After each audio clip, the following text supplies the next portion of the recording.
to pull up the text message too. Oh, yeah. I guess we're live because it's another week of college football. And week 5 was fantastic. We already got people in the chat. That's what I think is very interesting is people jump in the chat ready to rock and roll right off the jump. Georgia had like some insanely bad drops, not like last year, but it does feel like a lot of the same for Georgia because Georgia loses to Alabama again. And I bet you Dog fans are a little bit ticked off. I bet you Roll Tide fans have plenty to say about owning Georgia because they have, man. It's been crazy that Georgia's 7 losses now, or 20 losses for Kirby Smart era, 7 losses have been to Alabama. And the slow start thing is really weird. It's getting really weird for Georgia. And if you're a Georgia fan, you're probably getting confused by it too because obviously Kirby's a heck of a freaking football coach. Ain't nobody denying that. But slow starts, how about this? The last lead that they had versus a Power 4 team early in the game was Texas last October. And that was Dog Stats that put that out. So that's nuts. I mean, you think about Georgia and you think about, listen, they adjusted well, but that first quarter, you watch Bama go down the field, man, it was 14-play drive. And it's just crazy. It's crazy nuts to watch Bama come in with such a great plan. Bama's creativity, I think, was really good too. They threw a pass to the tackle, to their offensive tackle, Caden Proctor, who's an absolute freak of an athlete. That was interesting. On a 3rd and short, they go reverse, like basically reverse pass, and then have Bernard throw it. He tried to throw it earlier in the game too, but I think the start for Bama, 2 14-play drives, going down the field, doing what they want, was really the difference in the game. Because from that point on, it was really, really balanced. It was really, really good. But Ty Simpson, man, we talked about him since the FSU game. He's good. When he's got his feet set and he sees it and he pulls the trigger, he's really good, really elite. And the pass rush for Georgia was something that you were confused with again because they weren't getting home a bunch. Tackled better. Is it fair to say too that the ground game and Chauncey Bowens is the best running back for Georgia because he was toting the rock. Georgia ran the football really, really well. I think the 2 big plays that really probably that they're going to look back on and say what happened was the big drop, late in the football game to take the lead, and then you got a red zone opportunity and you tie game, right? Down by 3, 24, or had a chance to tie it up if you're Georgia in the red zone, 4th and 1. Gunner has a scramble on 3rd and short. Kind of debatable, like how good the spot was. They go for it on 4th down and absolutely get shut down in the backfield, gets tackled. Cash Jones gets tackled. And so, missed opportunities. And again, we can say this all the time with Georgia. Like we can always say this with Alabama. Missed opportunities, but it happens. And Alabama took advantage. Even the great play call late in the game with no timeouts. I'd love to hear Wes, Brent, like Ellis Robinson, like what the heck was that? That was weird. The jumping over the pop. I thought Kirk was really, really ticked off, which is, I love cantankerous Kirk Herbstreit over the years. I've always enjoyed that. But I thought Ty Simpson was kind of like, getting some ground, and so I think they were trying to, I think he was trying to go over the top and make a play. But the Taylor drop, the Frazier fumble, Alabama didn't make mistakes. Georgia made mistakes. Like you had a fumble that gave Alabama a field goal. You dropped a touchdown pass. Ryan Williams dropped a touchdown pass, but they also ran it in. You don't kick a field goal. It's the difference in the game. So Georgia loses again to Alabama. Alabama, makes enough plays, and I think Georgia's got to ask themselves, how do we get a pass rush? How do we get to the quarterback? How do we affect the quarterback? That's going to be a big key for them because I'm not sure the coverage in the back end is good enough to continue to shut people down. But you got to be impressed with the way they adjusted, the way they fought, and give Kirk credit. He said like this game isn't going anywhere, and he was absolutely right. Now, Penn State, Oregon. Let me tell you something. I was out. I don't know about you guys, but like I was out on Drew Aller. I was done. I was ready to bury Penn State and just their offense, man. Like it's what is it? It's very frustrating. It's very interesting to watch. Like the passing game is not like there's no rhythm to it. There's no rhyme to it. There's no Aller sticks his foot in the ground and makes a throw. You know, like you want to see some of that timing stuff. And they ran the football. They came back. But if you didn't see the game, dude, no turnovers in the game until OT. Like both quarterbacks, Oregon scores, and then Dante Moore throws a pick on the 2-point conversion in the second OT. And Penn State almost runs it back, and then Aller throws a pick. So those are the two turnovers in the game. Very few penalties, very clean game, back and forth. But it was interesting to watch. Oregon was physical, Penn State was physical, but the crucial moment, the crucial plays. Penn State receivers, we got to give them credit. The Penn State receivers stepped up. They made some plays late in that football game when they absolutely had to have it, man. Like they're down 14. Penn State's down 14. It was over, it looked like, and Devontae Ross got cooking, made some plays. They got him the ball in the passing game. They handed it to him, made a play in the touch. Then you saw Pena on the sweep. Like Penn State's offense got it together, got the score tied, got it to OT when it looked like it was over. But what does this say about Oregon, man? I think yeah, Ducks still own the conference. You're right. Like, that's exactly right. The Ducks walk in with all their new parts. And Dante Moore, like, when you watch the dude, he's cool as it gets. He's not rattled. And third and short, like, they used him in the QB draw game a ton. Fourth and short, they used him in the QB draw game. His ability to scramble, keep his eyes down the field, roll, make plays, speed. By the way, Hill at running back for Oregon, he's going to be a problem. That dude's a freshman. Like, he's going to be a bad mother shut your mouth. Like, but Moore was so good, so calm. The big moments definitely not too big for him. And that was, if I'm a Ducks fan, I'm like, yep, Dan Lanning just does it again. That's what he does. But unfazed by the moment, in a bad atmosphere, big stadium. Had some opportunities early. I thought the fourth and inches on one of their first drives, then they false start because of the crowd noise, backed up. They don't get any points, 0 points in the first quarter. Like slow game. We got some Bama in the chat. A lot of Bama in the chat. A lot of Bama people really excited. You should be excited. That's an absolutely good win for you guys. Aller, though, biggest takeaway, has to continue to improve, has to continue to make plays down the field. A lot of guys in the box against the Penn State run game, they got to find a way to get some guys out. Last year it was Tyler Warren. Like, he could win. They could use him. I don't know how they're doing it because they're not winning a lot out wide, and so there is so many people. And Aller's legs are going to have to continue to be a huge part. I mean, it's going to have to be. If that's the offense that you're going to continue to run. But Penn State fans, it's not the end of the season. Like, this is a close loss. Ohio State lost to Oregon during the regular season last year, very much still in it, and then won a national championship. So it's not goodbye, but the offense is going to have to get better. It's going to have to grow if they're going to get anything done. We talked about LSU earlier, and LSU-Ole Miss. Nussmeier is a really good quarterback. Trinidad Chambliss is better. Like, think about that.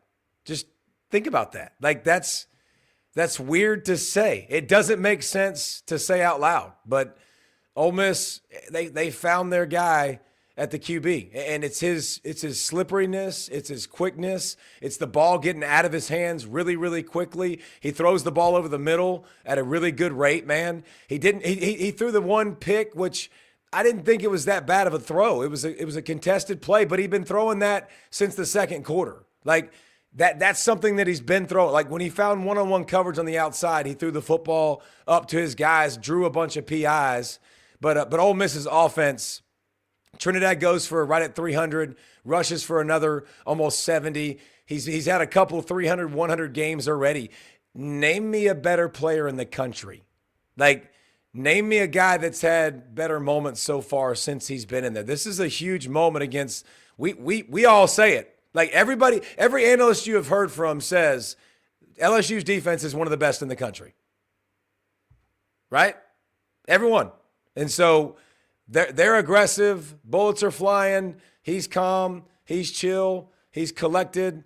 So Ole Miss should climb up the rankings, and Ole Miss should be very much near where LSU was. If you thought LSU was that good, and how about the way Ole Miss ended the football game? First, their defense is the Achilles heel. Their defense is what everybody talks about. It's not good enough. Their defense is terrible. Arkansas had a lot of success. Don't get me wrong, but against Tulane they played pretty good. And then today against LSU, I mean, especially late in the game when they got a lead, man, they went 2 high safeties, 3 high safeties, and they said LSU make plays.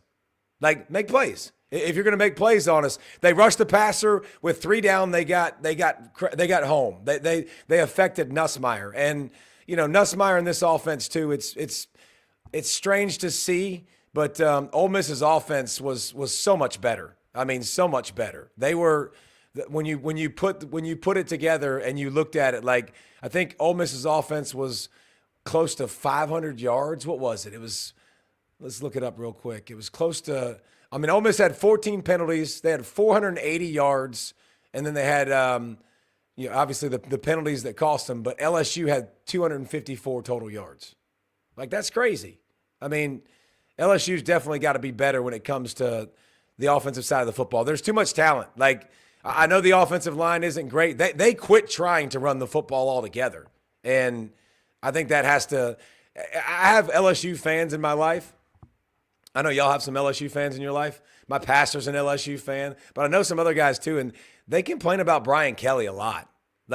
Not happy with Brian Kelly.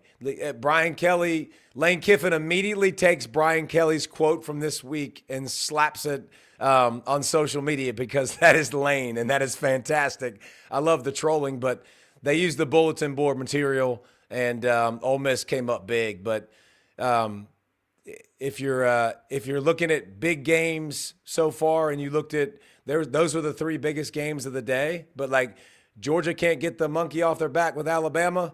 Penn State can't win in big games.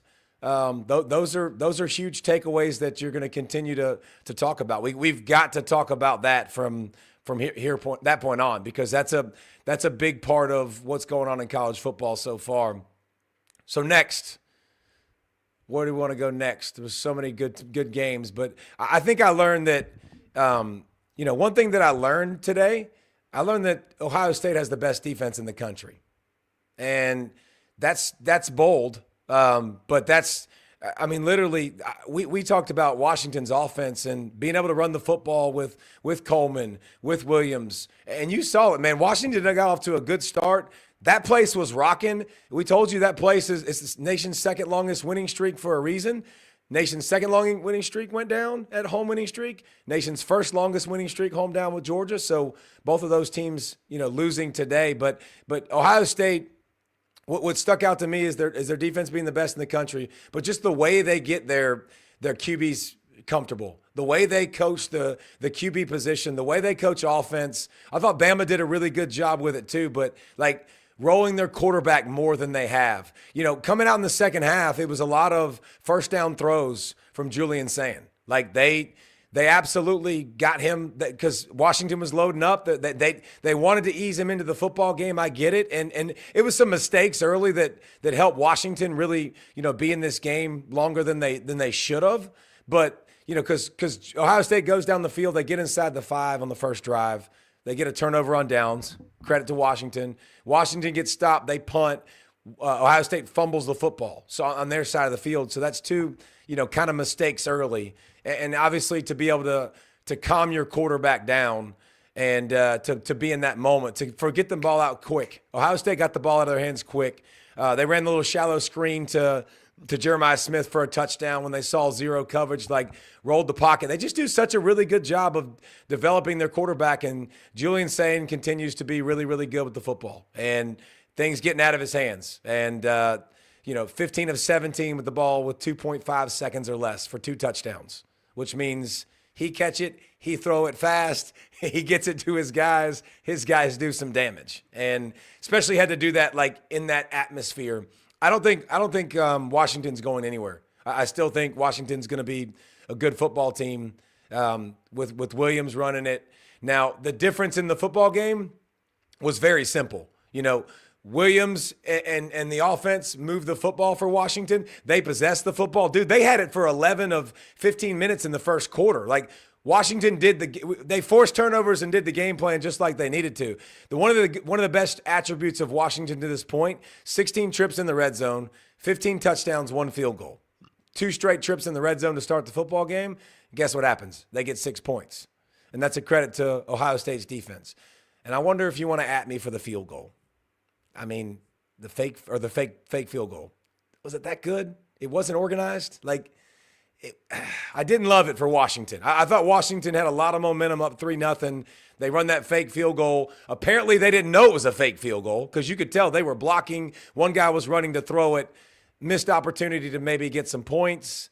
But Washington, I still think is going to be a good team. I didn't like there was a roughing the passer call too. My God, let's put quarterbacks in bubble wrap for God's sakes. Like, what the freak are we doing? Like, we might as well put them in bubble wrap and never touch them again. I mean, it's absolutely nuts. All right, well, that's enough. But Washington, they were doing really good in the red zone. After this game, Ohio State coming up big in the big moments when they needed to, beating a really, really good football team. All right, A&M and Auburn. This was boring. Like, you got to say that. Like, this was A&M came out the gates, 4 plays, 60-plus yards. It was like 7-0. Like, ooh, okay. Offense looked really, really good. And then from that point on, it was sluggish, man. And they had a chance, to step on Auburn and really end it. Like, they had a chance to end this game when it was 13-3 in the fourth quarter, A&M driving down the field, and then they throw the pick, and it gets returned, and it almost gets returned for a touchdown. Auburn scores, and it's like, holy cow. Like, this is a football game. Now, A&M missed a bunch of field goals, which is not good, but if I'm an A&M fan, I'm excited because the defense played great. Like, the defense has not played, good this season so far. So to see them step up and play good, use the home crowd. Now, did they play good, or is Auburn ungood on offense? Like, I'm going to lean Auburn's a struggle bus on offense. Like, it's tough to watch, man, because if I'm them and I'm going to do this sackaholic game and I'm going to hold on to the football so long, like, at some point, man, I just need to make this the more RPO-ish, more QB run-ish, more high school with that, because you can do that with your boy. I mean, he can handle that. Like, he's tough as nails. Jackson Arnold's not gonna. I don't think he's gonna tire out. I think he does a really good job running the football. But Auburn's defense continues to make plays, and it's got to be frustrating being DJ Durkin. It's got to be frustrating being an Auburn fan because your defense is good enough to keep you in another game against another team that's really good. But the false starts, the penalties, the sacks, the 3-and-outs, like, it's ungood. It's very ungood. Just it's not good enough. It needs work for sure. It needs to continue to get better, and they got to figure that out. And that's what Hugh Freeze is there for. Like, that's what his calling card is, his offense. And I'm gonna just keep pushing that. Auburn should have got it rolling, and their offense has got to get better, man. And if you're an Auburn fan, I'm sorry, because you've played good enough to win, 2 games on the road, 2 games on the road. One of the 2 you should have won. And I'm done with the officials. We're not going to talk about that anymore. Even though the officials across the country, we got a problem. Like, there's going to be more suspensions probably coming out this week. Labo 50. Why am I hating on Oregon? Who's hating on Oregon? We're not hating on Oregon. We're telling the truth around here. Pittman should be fired. We will get to that in a minute. Indiana, Iowa. This was a really good football game. This was probably one of the more surprising games. Like, if you really watch this game, it was good. And if you are an Iowa fan, you're like, we just can't have nice things. That's it. Like, you're an Iowa fan, you're like, we did it again. Like, it's got to be frustrating, man. You come out, first pass is intercepted, but then Gronowski really dialed it in, man, and they trusted him like crazy to throw the football. He started 2 of 4, and then the next thing you know, bro, he's lighting it up. He was tearing it up down the field and making plays, and the offense was looking really, really good. And then all of a sudden, he gets dinged up and he gets hurt, and that was the difference in the game probably. Gronowski, kind of hyperextends his knee, and because he does, the offense is absolutely done. But the other side, Mendoza got all the hype. Indiana got all the hype because that belt to bottom from for Indiana did for the belt to bottom from what they did to last week to Illinois. But what I'll say is I think that Indiana had a tough time. They struggled a little bit today. Mendoza got hit. I thought Iowa had a ridiculously good game plan. When do you see Iowa blitz like crazy? Like, they're usually extremely conservative. They're usually, dropping back, playing zone. They mixed it up. Mendoza was under pressure a lot. He made some plays, and he got whacked a bunch. But that's a big, strong dude. That's one of the things we've talked about with this offense that's different, man. Mendoza can run the football. And if they need to run it with him 10 to 15 times, today he had to, man. He had to scramble. He got hit throwing ball. He threw a ball in the seam on 3rd down late in that game, to Surratt, that it was 11 minutes left, and that dude put his body on the line, just straight getting destroyed, right in the grill, right up the seam. Came up big in some big moments. Threw his first pick of the game. I thought Iowa was gonna win. I thought they were gonna take care of business because they were good. They tackled well in space, which was one of the biggest things we talked about. The receivers out wide.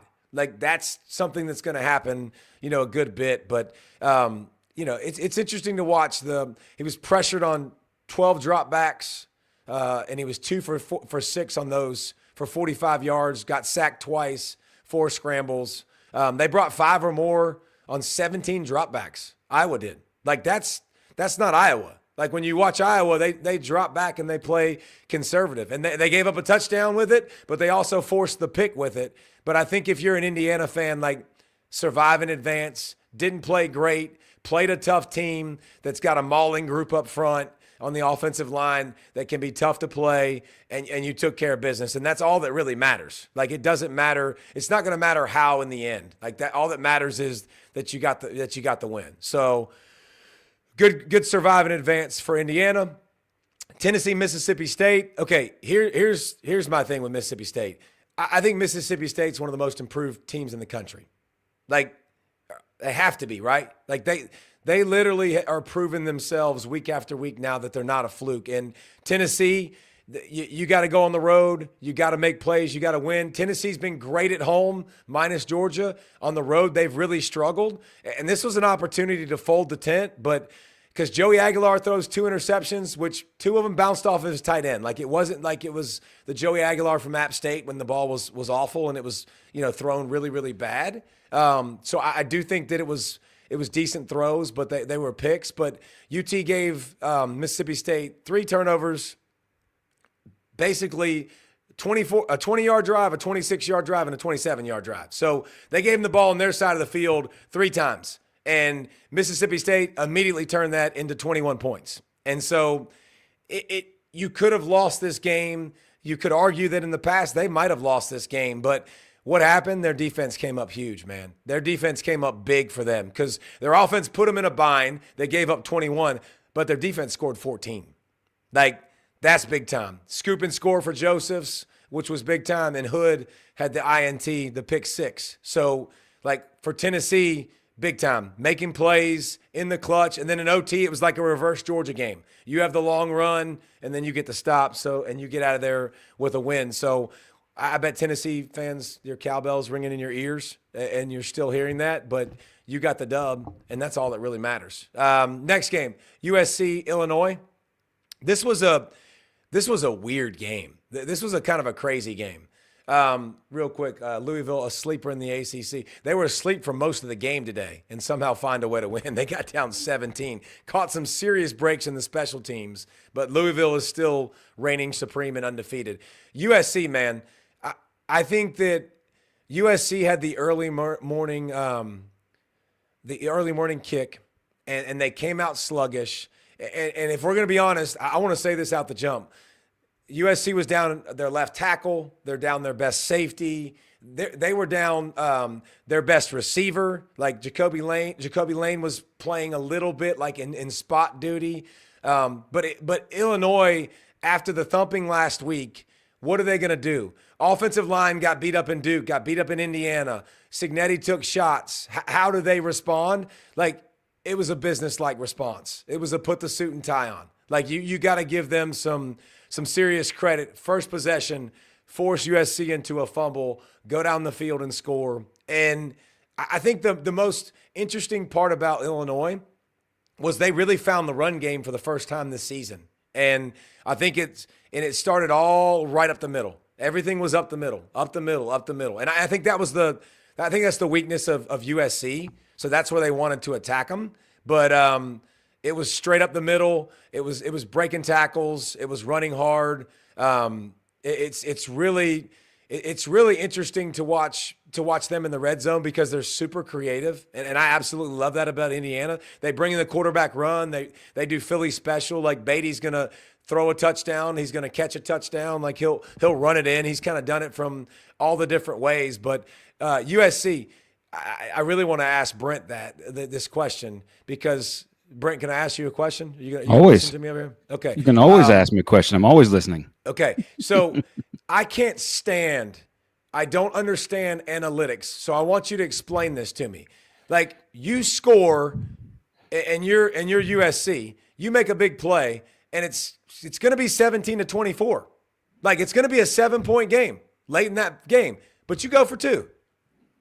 That's the smartest thing in the world to do. It was beautiful. Why? It was so amazing. Why? It's because they now have a director of analytics. His name is Connor McQuiston. So like, do you want to win the game? What's the purpose of playing the game? Is the purpose to get to overtime or to win the game in regulation? Okay, so that question is then why don't you just go for 2 every time you're tied? So that's not necessary. So all of analytics I want to win the game. Is about information. It's about information. So you have to, if you're wanting to win the game in regulation, you go for 2 there because now you have the information that you need the 2-point conversion later. If you get it, which it's depending upon the numbers that you look at, it's 45 to 50% probability there. You get it. Now you just kick an extra point and win the game, which is what they would have done. Yeah. Had they not taken the end zone shot with 2 minutes left. As soon as they got close. This dumbest thing ever. Like take your time. You should have scored with, now granted, you don't want to not score. You have to score. You have to score. But you were moving the ball well. But at least I think Illinois was out of or only had maybe one timeout. You have to run the ball the first play there. They had several. I think they had all 3 of their timeouts still. But you're absolutely but you're absolutely right. Like, and listen, I think I could have thrown it to Lemon anytime I wanted to. Like that was open. Like that was always open. He was ridiculous. You're going to see more of that. You're going to when teams score, if they're down 14. I don't want my team to do it. You should. I don't want my team to do it. I'd rather kick the field goal and then kick the field goal and go into OT. I don't love it. I don't love it at all. But it's the best thing to do. You're going to see it more and more. It's especially if you have a team that has individual offensive players that are really good that you can just know you can go to, and your probability of getting a 2-point play is up there. No. So yeah. Do you see either of those teams being a playoff team? No, I don't because with USC, then listen, again, the injuries were all over the place. At corner, they were banged up. Like I said, safety didn't even dress, receiver banged up. I think that like their center got banged up in the second quarter as well. Like it was just so much that there was too many injuries for USC to overcome. I think both of them are good teams. I think both of them could beat other really good teams. I don't think consistently. I don't think defensively USC's good enough. I don't think they're good enough in the middle or at corner to stop passing attacks. So I don't think they're a playoff team, but I do think Maiyava's fun to watch, and his temperament, his chill. I think Lincoln is an elite coach, and they develop. And I love the way they run the football too, man. I think they run the football well too, but I think the fumble and the pick, they cost themselves by shooting themselves in the foot, but It was the an fact that they entertaining were game. even in that game, how it started with the injuries and just Not dressing up. the fact that they played the latest game of the schedule the previous week and then go have to play that game at noon. So your preparation is basically cut a day compared to and rest and all the stuff that goes with that. And they still kind of should have won the game. I mean, Illinois took it. Altmaier had the here's where I'll slightly disagree. Illinois fumbled on the 1 yard line going in to score twice. Like those were the punch was awesome. Do you want to hold this gift? Do you want this gift? Like Illinois clearly was the better team. Illinois should have won the game. They shouldn't have taken that much, but the mistakes for them inside the 5 yard line offensively is what ended up killing them. But the punch was awesome. The second, I think it was the second fumble. Did you think the other one was a fumble? The one right at the goal line? I didn't know. So I whatever it was called on the field, I think you had to stick with. Now the overturning in the Ducks game was crazy too. Like you're telling me that knee touched the grass? Like a blade of grass? That was bananas. Like that was nuts to me. Like that was literally like, okay, you're saying that I scraped the blade of grass. Like I didn't understand that. Like again, I could point to a lot of refs. Refs are terrible this season. Like I don't know what else to say. Like we're missing things left and right, and it's driving me absolutely crazy. But all right, stay on schedule. All right, so we want to touch all these games. We want to make sure we talk to you guys and talk to them all. All right, Georgia Tech, Wake Forest. This is one that was different. This is one that Georgia Tech was exceptionally lucky. Speaking of refs, like if you're watching this game and Georgia Tech, good for you. You did what you're supposed to. All you're supposed to do is go win the game. That's all that matters. It doesn't matter how you get there, and credit to you for doing what it matters.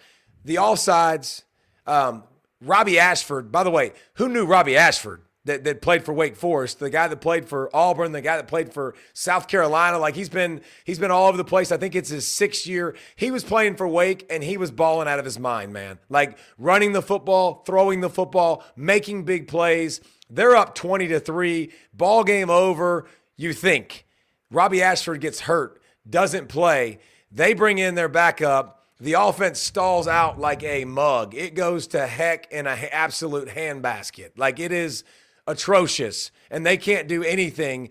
And Tech slowly chips away. Haynes King does his job, 100% does his job. But Robbie Ashford then toughs it in, comes in with a knee brace, fights it out. But it's a 3-point game with less than 2 minutes. No, right about 2 minutes in the game. And Wake Forest can run the clock out if they get a first down. They run a hard count. They snap their hands. Their cornerback comes off the edge. And then what happens? He jumps off in the neutral zone. He's in the neutral zone. They snap the football, and the ref doesn't call it. Like, it was clear as day, man. Like, he was absolutely in the neutral zone. It was a big-time miss, man. And listen, nobody's going to care because Wake Forest doesn't have a bunch of fans that are going to riot, and people aren't going to pay attention to it. But Auburn, you were pissed off last week. Wake Forest have every reason to be pissed off this week. But how about Georgia Tech? Operating in the 2-minute under clutch. And how about their kicker? Like, kudos, man. Like, I got to give you credit, man. Like, I don't give kickers credit, but you deserve credit because kicking game-winning field goals, apparently with the clock ticking down, tying things up, apparently you can just do that. Apparently you're kind of a big deal. But Georgia Tech still undefeated. Highest ranking they've had in a while, man, to start a season. They're only going to move up. Pretty impressive to watch them take care of business. A lot had to go their way after getting down 20-3, but they come back, they tie it up, they win it in overtime. And Wake Forest goes for the 2-point conversion, tries to get the win. I'm okay with that. Like, your running back's banged up, your quarterback's, banged up, limping around on a knee brace. If you can do it for one play and end it, then so be it. Not so good news. Not so good things to talk about. I'm sorry. Like, Pig Suey, not so good to talk about. Notre Dame, you're excited. Here's the good news about this Notre Dame recap. This is going to be really quick because we only need to talk about this. How about this? 42 points, 420 yards of offense. Carr, 16 of 22 for 292, 4 touchdowns. Jeremiah Love, 4 touchdowns. That was the first half. That was the first half. Like, legitimately, that was the first half. And after they scored 56 a week ago, Leonard Moore, their best player, their best corner, didn't even play for Notre Dame. And as you're walking off the field, Arkansas is getting booed absolutely out of the stadium. And I feel bad for Sam Pittman because he's one of the really good dudes in the sport. But it was a bad look. Taylor Green comes in. He leads the nation in total yards, and it's just mistake after mistake for Arkansas. And they can, like, they kind of reminded me of Auburn last year. Like, they'll find a way. Like, they'll find a way to mess it up with drops, with penalties, with fumbles, and that's probably why everybody was pissed off with the Arkansas fans, because it wasn't pretty, man. It was not pretty at all, and it's got to change. I don't know what's going to change. Is something going to change there?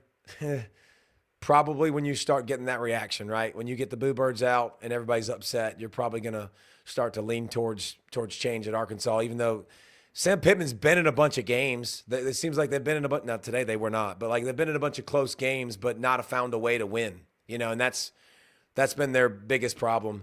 All right, so Friday night kind of kicked it off, and you kind of forget another top 10 team that goes down is Florida State, because Friday night, weird things happen. Saturday night, weird things happen too, apparently, Saturday days, because we've seen that throughout the season. But they came out, Florida State came out, and if you missed it, man, they got down quick. They got down 14, turned the football over a couple of times, made mistakes early. And when you make mistakes early, you give Virginia life. And then Virginia did what they were supposed to do. Chandler Morris was running. Chandler Morris was throwing. He was making mistakes, but because FSU made mistakes, you let them back in the game. So FSU kept Virginia in the game. Because they went on that 21-0 run to get back in it and take the lead, but FSU just continued to make their own mistakes. They outgained them, but the problem was the turnovers. And Virginia, to their credit, man, this is their first top 10 win since 2005. They did it on their home field, and they put drives together. If you missed it, like it was 12-play drive, 16-play drive, 15-play drive. And then I think two of the things that happened late in that game was the review. Like, you got to see it live and in person, like all the workings of it. You got to see the catch that could have possibly tied the game for Florida State, that all he had to do was squeeze it. Like, when he squeezed it, he tried to really possess it. All he had to do was just keep it squeezed really weird in his hands. And if he'd have kept it like that and just went out of bounds with that pose, literally, the ball game, he scores a touchdown for FSU. But I think it magnified, something about FSU. Like, their throw game with Tommy in the pocket. Like, it's not elite. And if you can take away their run game, which, listen, Virginia didn't, but they forced them into turnovers. But if you can get Florida State to somehow play behind or have to make plays in the passing game, that's definitely their Achilles heel. What do they have next? They got Miami. I find it really hard to believe that they're going to be able to run against Miami with those freaking ace-kicking Jessies in the box. Like, those dudes are out for blood. They get in the backfield. They got a bunch of guys that can chase Tommy, but Tommy's made a bunch of plays too. So, big-time loss for Florida State. They play Miami next week, and obviously that will be a big one. The chat keeps humming. I like to see the chat rolling. I like all the comments. Yeah, I thought about let's see the Kirby comments. What's wish casting is so cute. What does that mean? Wes, what does that mean? Do you know what that means? No? Anybody? I don't even know what that means. So I wish I could even know what that means, but I don't. Miami hasn't played a road game yet. Yep. Miami doesn't leave like their state ever this whole season. Like Missouri, Miami. Look at their schedules, man. It's about as good as it gets. But Miami and Florida State will be a huge showdown. Like, just like old times, it'll be a big-time showdown. All right. Last one we got for you. TCU-Arizona State. You know what we like to say in the South? We like to say, thank you, Jesus. And that's what Arizona likes to say. Like, their kicker coming up big in a big-time moment again. Not the first time. Now, he did miss. Mr. Gomez missed a couple of field goals today. Like, that was not the great part. But when he needed to, he hit a 23 50-yard field goal late in the game to get Arizona State the win. It was a back-and-forth game. They got down 17-0. Arizona State's got a beginning of the game problem too. Like they're not starting fast at all. Like they continue to kind of come out lackadaisical, let people get ahead, and TCU did the exact same thing that others have done, put up some points like really, really quickly, and then Arizona State found some explosive plays. Levitt played pretty good. They ran the football well. Big time late in the game, 4th and inches. They had to have it to tie the football game. Arizona State does that. They get the 4th down short. They score. And then probably one of the plays of the weekend. A minute 46 left. Hoover drops back to pass for TCU. Arizona State sacks him. As he sacks him, he takes the football away from him. So the strip sack, which sets up the late game field goal, and Arizona State gets the dub. So they found a way to win, and that's all that matters. But like I think more than ever, like this is a season where you just got to win. I just don't think I think we're going to critique you because that's what we do, but you've got to find ways to get dubs, and especially to stay up obviously in the Big 12 with Texas Tech and company, because Arizona State needs to stay high. But I think when you're talking about for the playoffs, everybody, it's really just about, staying in the moment, winning some games, and as long as you win some games, towards the end, as long as you're in that playoff hunt, that's what matters. But all right, that was a lot of talking. Brent Rollins, what else you got, brother? What's some numbers you got for us from stuff that happened, or takeaways, or you're an idiot, you missed this, you needed to say this? The chat is humming if you want to take some shots of the people in the chat, because that was fantastic. A lot of Drew Aller fans in the chat. Well, I was just going to ask, am I still justified in being a Penn State hater since I was a certified Penn State hater? Yes, you're still justified being a Penn State hater. All right, so one thing I think you have to stop. Like, I know you've used this comment throughout this preseason. What? You got to stop calling them the best OC-DC combo. Yeah. You can't say that anymore. Yeah, because they're just not productive. They're not productive. It's just, you're not, whatever it is you want to call it, it's not getting it done offensively against the better teams, and this year, even against the not so good teams. The passing game is, listen, Tyler Warren, maybe it was that big of a deal. Like, he was just, obviously he was an animal, and you see him on Sundays, he's doing okay for the Colts. But there's an element of that lacks a pro passing element to it. It still looks a lot like Gus Malzahn's offense looks, except for a quarterback that's not explosive. Now I think that's why they invert everything. I think that's why they always have the fast guys going outside and Aller going inside, obviously, because they don't want him to run outside. But yeah, man, I mean, I will credit the crap out of them for putting it together late. But, and they had to. And I think that kind of forced them. Oregon forced them to. Good. But they made the plays in the end. Yeah, you made the plays there towards the end, but in the very end, Oregon is there. And I think Oregon and Ohio State and probably Miami are the 3 teams you can put in Penn or Sharpie in the playoff right now. Because Penn State, I'm not putting that in Penn. With the schedule, they got to go to Iowa. Yeah, they got to go to Ohio State. They get Indiana at home. Those are teams that could potentially outscore them. Yeah, their defense. And Iowa's always going to be tough. Indiana, I think Penn State's defense will keep them in every single game. I don't think anybody's going to run them out of the building because of that. But no, I mean this you got to be so frustrated if you're a Penn State fan watching those first 3 quarters. You're like, what the heck is going on? And then the start of the fourth, like it's not getting better. And you think it's going to be some. And here's the thing, I know Colton Ecke's creative. I don't know that he's going to stick his foot in the ground and throw the ball with timing. I don't know that he can do it. It's crazy. So, and the other side of that, Oregon had all the best players. They were flying around the field, more physical for most of the game. Both Moores, Dante Moore, DeCorian Moore, the freshman receiver, the Hill kid that you mentioned earlier Sadiq. is a lightning bolt. Sadiq is a freak show. Like Mateo is Manteo Uyunglele. It's not Mateo. It should be Manteo because he's a man-child. He's a man-child. But they were just better, and they went on the road and took care of business, just like Kalen DeBoer did. And for 2 straight years, they have outcoached Georgia because Kirk even mentioned, or no, it was Orlovsky. I heard Orlovsky at halftime. It's like Bama knows what Georgia's doing. Exactly. It's what Orlovsky said at halftime. All the checks to the blitzes, the check to the blitzes, like Ty. There's now listen, you should be able to see, offenses should be able to see what defenses are doing, and you should be able to understand most of the time how to pick up blitzes.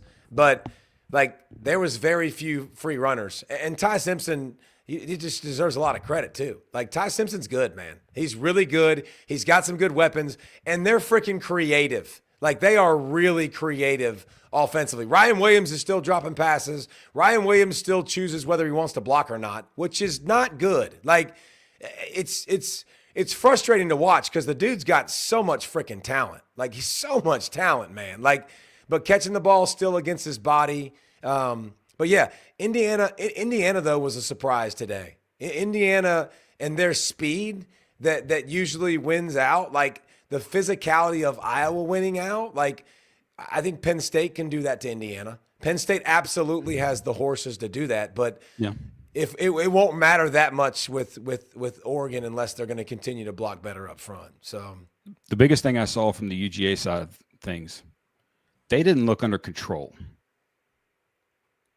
And I even say that from a top-down perspective, because late in the game when you're down 3 and you want to go tempo on 4th and 1 and Cash Jones is your running back, guess what? That's not a great decision. It's just not.